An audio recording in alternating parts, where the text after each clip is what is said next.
But Dad didn't know until... No, like I said, Dad knew that she was doing some drinking and like that, and he accepted that. Okay. All right? All right, so you knew there was something, Yeah. but, okay. And again, you know, did I make a mistake?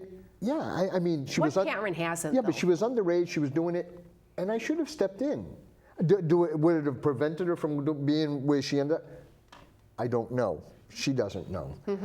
All I'm saying is, I know we do have people in our group that because they've come to our group, because they had suspicions that their kids were on grass or whatever like that, and they've nipped it in the bud and have been very successful, which I'm very proud to say is one of the real success stories of our group. We've helped some parents nip it in the bud. I'm hoping that this show here, Colleen was just a regular high school girl, all right? Regular middle class family. Anybody can get addicted. And anybody's eligible to get it.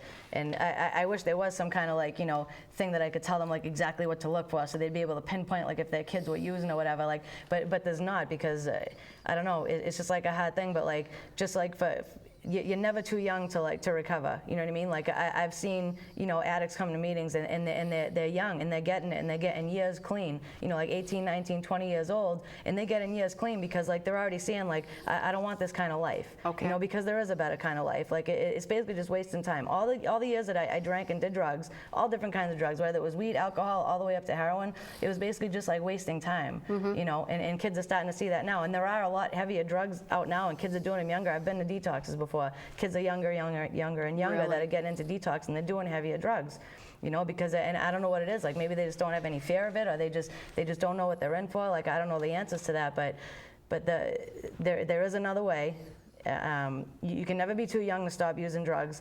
Like life just gets like better and better. Like I like the past like 18 months that I've been clean has been like the absolute best time of my life.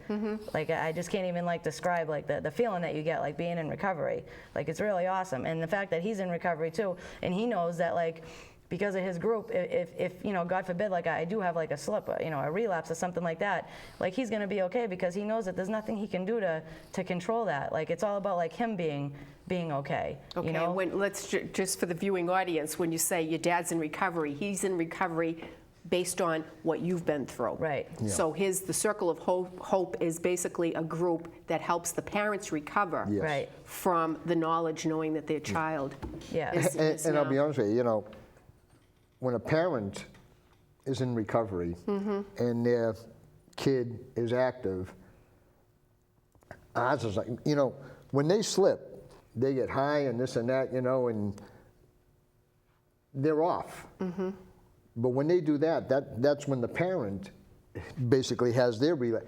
And we hurt, that's when you hurt. Oh, you know, any parent that you get can't that see that. pit in Yeah. your stomach. Oh my God, it's the worst feeling I've ever had in my life. And but no, and I've learned a lot from her. I've learned so much from her, and some of her friends, you know, that come over the house and.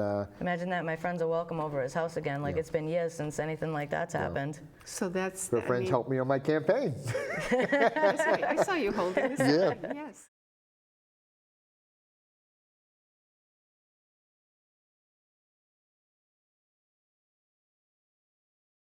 With supervising other young people, giving back, mentorships, good role models, building relationships with adults and community leaders and police department. So it really is a nice program here. And I, as said, as the former mayor of Worcester, seen where it's worked and where it hasn't. And I can tell you firsthand from my visits and what I've heard, this is a partnership that works, and we want to try to grow and expand these types of things as we turn the economy around bit by bit. You know, we're very fortunate that we have so many good kids that live in this neighborhood, and getting them out to the homework center, getting them jobs, getting them involved in the parks program, and all that's so important. You know, there's too many single moms out there that just don't have the financial wherewithal in order to hire babysitters in the afternoon. And we're not a babysitting service, but we can help their kids at least get their homework done and back to them when they come home from their stressful job. They don't have to worry about, you know, math and English and science. It's all done by the time they get there. And the whole thing is these kids want to improve their education. They come here voluntarily.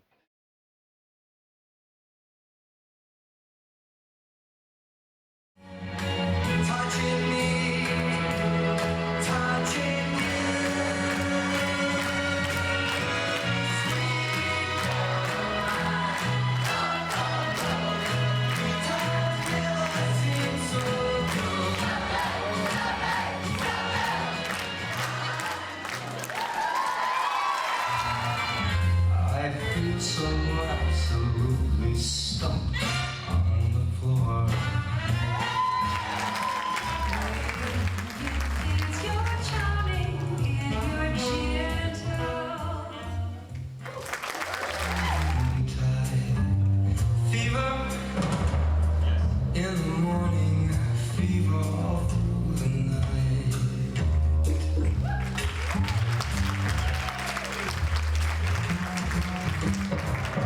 sun lights up the daytime, moon lights up the night. Waking up like sunlight spreads across the world.